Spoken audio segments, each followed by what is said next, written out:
बिहार में विधानसभा चुनाव 2020 को लेकर आज घोषणा कर दी गई। मुख्य चुनाव आयोग ने एक प्रेस वार्ता के माध्यम से यह जानकारी दी। इसी के साथ बिहार में आदर्श आचार संहिता लागू हो गई। बिहार में 3 चरणों में चुनाव होगा। 28 अक्टूबर को पहला मतदान होगा, जबकि 10 नवंबर तक परिणाम आ जाएंगे।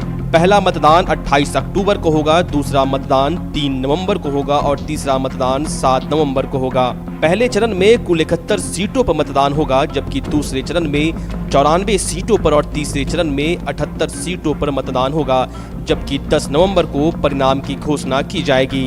कोरोना काल में होने वाले इस चुनाव को लेकर चुनाव आयोग ने कई तरह की गाइडलाइन जारी की है।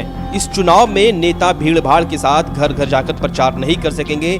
वे मात्र केवल 5 लोगों के साथ ही किसी के घर पर जाकर प्रचार कर सकते हैं। इसके अलावा इस बार चुनावी रैलियां नहीं होगी। चुनावी रैलियों के नाम पर वर्चुअल रैलियां की जाएंगी। हालांकि प्रचार इस बार वर्चुअल ही होगा, लेकिन जिलाधिकारी छोटी रैलियों के लिए जगह और वक्त तय कर सकेंगे। नामांकन के संबंध में चुनाव आयोग ने बताया कि ऑनलाइन नामांकन की सुविधा भी दी जाएगी। इस बार एक पोलिंग बूथ पर 1500 की बजाय केवल 1000 वोटर को ही बुलाया जाएगा।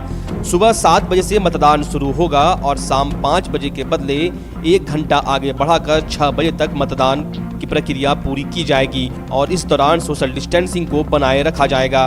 पहले चरण में 28 अक्टूबर को 16 जिलों की 71 सीटों पर वोटिंग होगी, जिसमें अधिकतर सीटें नक्सल प्रभावित जिले हैं। इसका नोटिफिकेशन 1 अक्टूबर को जारी किया जाएगा और नामांकन की अंतिम तारीख 8 अक्टूबर होगी, जबकि 12 अक्टूबर तक नामांकन वापस लिया जा सकता है। वहीं दूसरे चरण में 3 नवंबर को 17 जिलों की 94 विधानसभा सीटों पर वोटिंग होगी।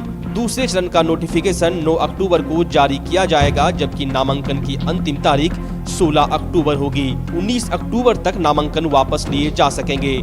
तीसरे चरण में 7 नवंबर को 78 सीटों पर मतदान होगा, जिसका नोटिफिकेशन 13 अक्टूबर को जारी होगा और नामांकन की अंतिम तारीख 20 अक्टूबर को होगी, जबकि 23 अक्टूबर तक नामांकन वापस ली जा सकेगी। वहीं 10 नवंबर को चुनाव के नतीजे आ जाएंगे।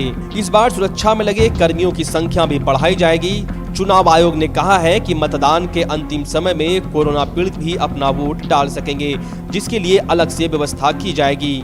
हर पोलिंग बूथ पर साबुन सैनिटाइजर की व्यवस्था की जाएगी। हम आपको बता दें, 28 नवंबर को इस सरकार का कार्यकाल खत्म होने जा रहा है।